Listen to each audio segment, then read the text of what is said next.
Okay, hello again, friends.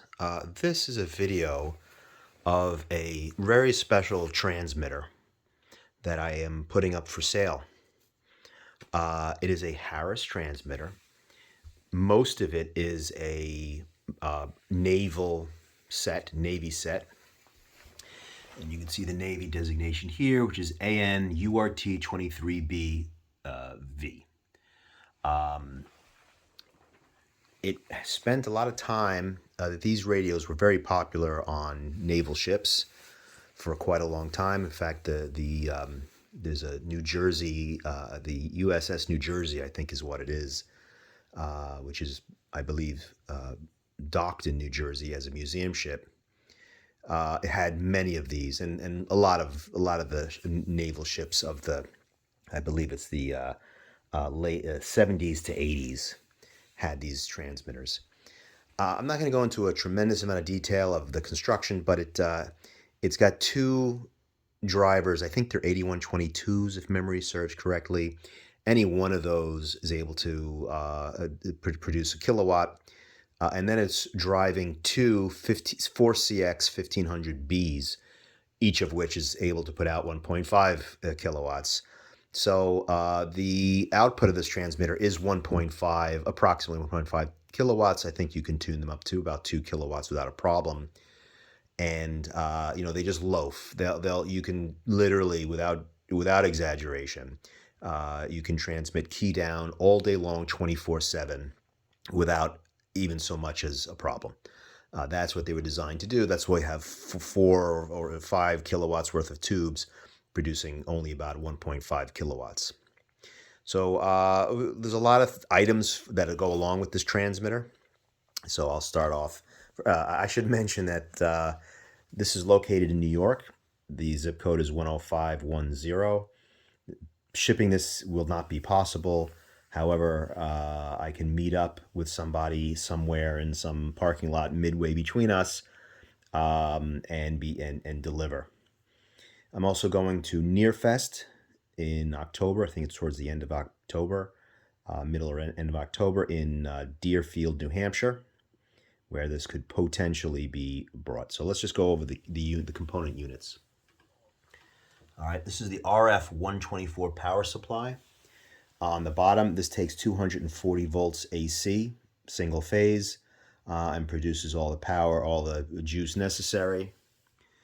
I'm doing this in vertical mode. I hope you guys don't mind it. Maybe I ought not to. It's just there's other things in this room that don't need to be on the video. Here is the amplifier. There's a civilian version of this amplifier called the RF-110A. This is just the military version of it, and you can see the designation here is the AM3924B amplifier, but it is virtually the same with some small changes here and there from the RF 110A. In fact, you can see that this has the civilian RF 124 power supply and not the military one, which is typically a three-phase, unbelievably heavy thing. All right, in the middle, we've got, this is a military exciter, T, designated for transmitter, T827G/URT. This, you will recognize, hopefully, some of you might recognize this as being in the family of the R1051 and the RT618, and there's a lot of radios of this era that took on this form factor. And it's quite a solid beast, and worked well last time I plugged it in. Then up top, we have a civilian, more modern exciter that also works with the system, the RF310. Again, maybe I ought to do some horizontal shooting here, but this is a nice one. It produces a beautiful VFD, blue-green VFD display for frequency and for all the other parameters, etc. Let's take a quick look around the back and see. I should mention, here is the handset with the PTT switch right here. But I think most people will manage it in a different way. So all of this comes together, even though the two exciters are redundant. You only need one exciter, but You know, if you want to play with the naval version, you can play with the T827. And if you want to go commercial and just a nice user interface, a really nice setup, you can go with the RF1310. All right, let's take a look at the back. All right, I have to go into a wideband shoot here because there's not much room between here and the wall. All right, so here's the back of the exciter, the RF1310. Here is the back of the TH827. You can see it will come with various additional cables and connectors. For example, you want to run a FSK, you can do it directly with a local loop, 60 milliamp loop. There's audio. Let me see if I maybe I ought to zoom in just a little bit. The upper sideband and lower sideband, separate audio inputs. All these connectors come with it. It took me, a lot of time to assemble all this. You'll notice all of the cables are present. Let me go back into, zoom out a little. All the cables are present with the exception of the AC connector for this exciter. I have it somewhere. I just haven't found it, but consider it not present, but it's easy to make up. Here's the cable between the exciter and the amp. Here is the power cable. You probably have to switch this out to match whatever you've got in your wallet. And this is an interesting adapter that I found over the years. Normally they're not present. You just get a square opening to let all the hot air go through. But if you wanted to channel this into a hose and dump it outside, for example, I found this perfect little adapter here. Here's the power cable between the amp and the RF124 power supply. Okay, let's take a look at some other things that come with this. Okay, so in addition, we've got I should mention this is all stack mounted, which I prefer, honestly, to, let me look at this. I prefer stack mounted transmitters in this configuration over the rack mounted. I just think it makes a nice setup. You don't have to worry about getting a rack to hold everything. And as you can see here, I just have it on a little furniture dolly or a moving dolly, and it fits perfectly, no trouble at all. But here we've got tons of bolts for the stack mounting. Some additional stack mounting. This is for one of the types of antenna couplers, but I don't have that type of antenna coupler. This is a breakout cable for the antenna coupler connection. Very convenient to when you're doing testing and stuff like that. I believe these are two AC lines here, 120 volt AC, and then these are the signals.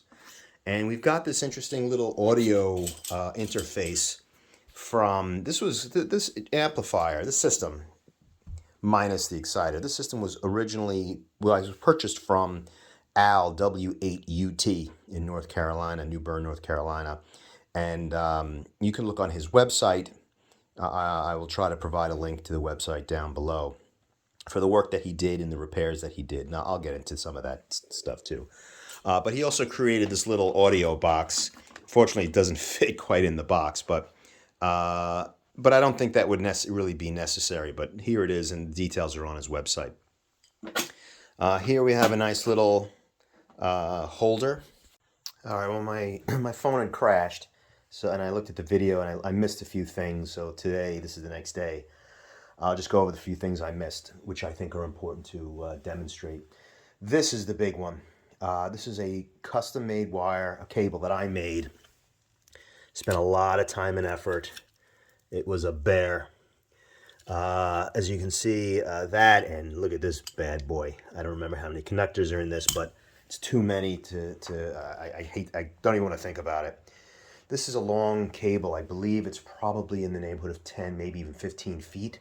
I'm sorry, I don't have the exact length. And what this does is it allows you to interface the amp to the 1310 exciter. So if you want, the benefit of this cable is it allows you, let's see if we get a good shot of all of it. It allows you to place the exciter on your desktop. and move the amplifier somewhere else in the shack. Um, that's that way, you know, you don't got a lot of, don't have the fan noise, and some other things can be hidden. This is really, this is that, I'm telling you this one cable alone is worth the price of admission. And then the other thing that didn't seem to come out in the video were these huge manuals, Navy nav ships, BU ships, nav ships manuals I have. Hold on one second. All right, so this is the nav ships manual for the URT-23D.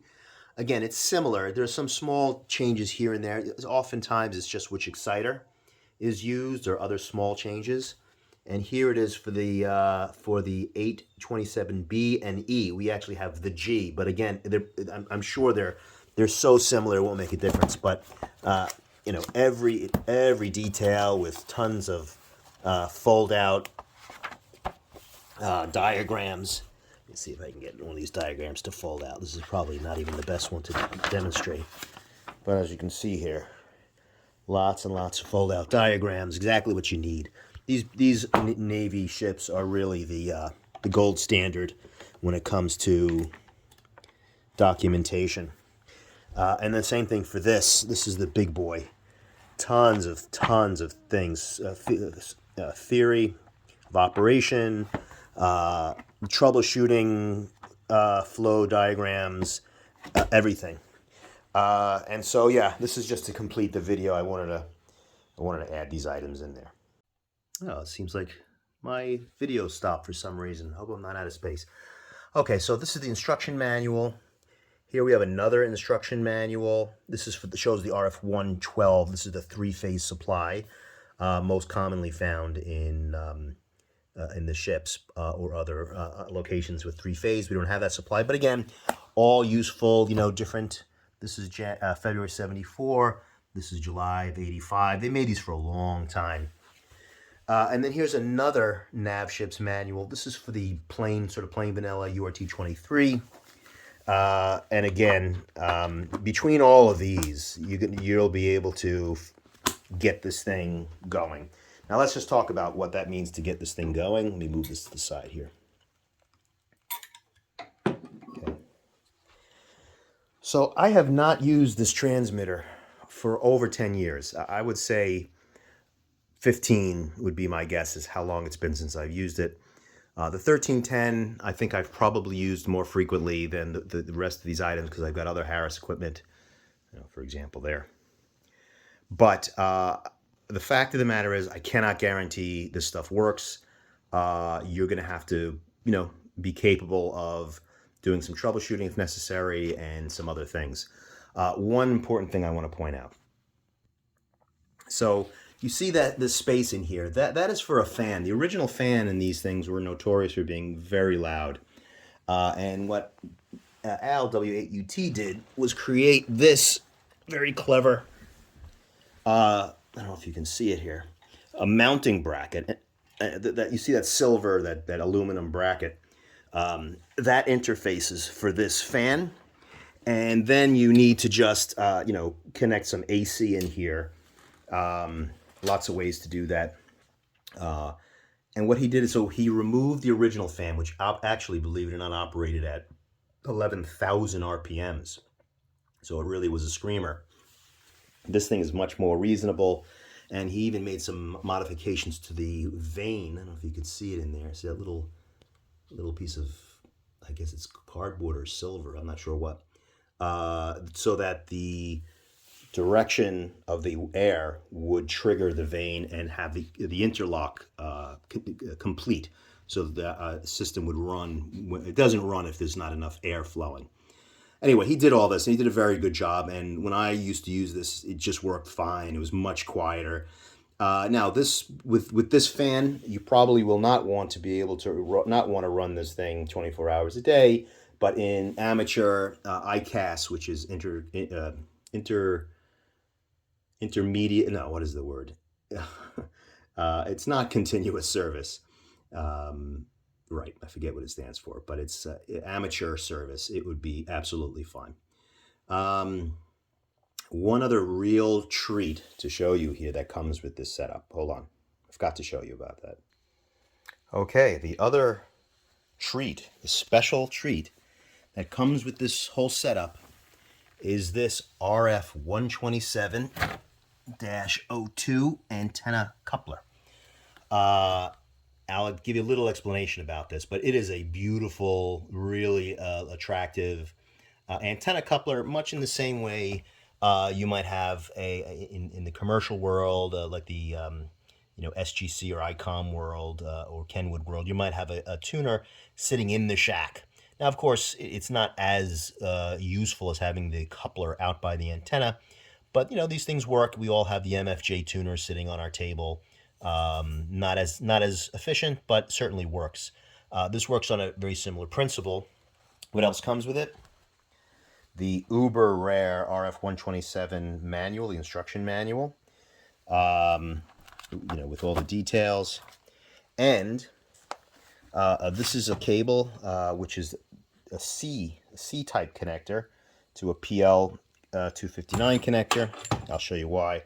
And then this is, again, another long, I don't know how long it is, 15 feet, something like that, which connects from the amplifier to the antenna coupler to control it. I'll just take a quick look at the back. I'll show you what's there.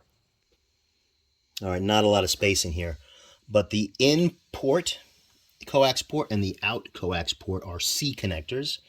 So you'll probably need to find a C to PL or C to N adapter to do what you want. But the real important thing is this big multi-pin job here. The work for that has already been done. So it should be, and that's this black cable here. That's the hard work. One other point I'll make, and I'll have some links about this on the in the description. There may need to be some rewiring done in the amplifier to support this. There are, I think, about 4 or 5 additional signals. Some amplifiers have those signals already wired, some do not. But I have all the details. I've done it before on another amp. I have all the details on how to do it. It is very doable, and I've got all the instructions. Very simple, not hard to do. Other than that, that's what comes with it. Okay, so that's it.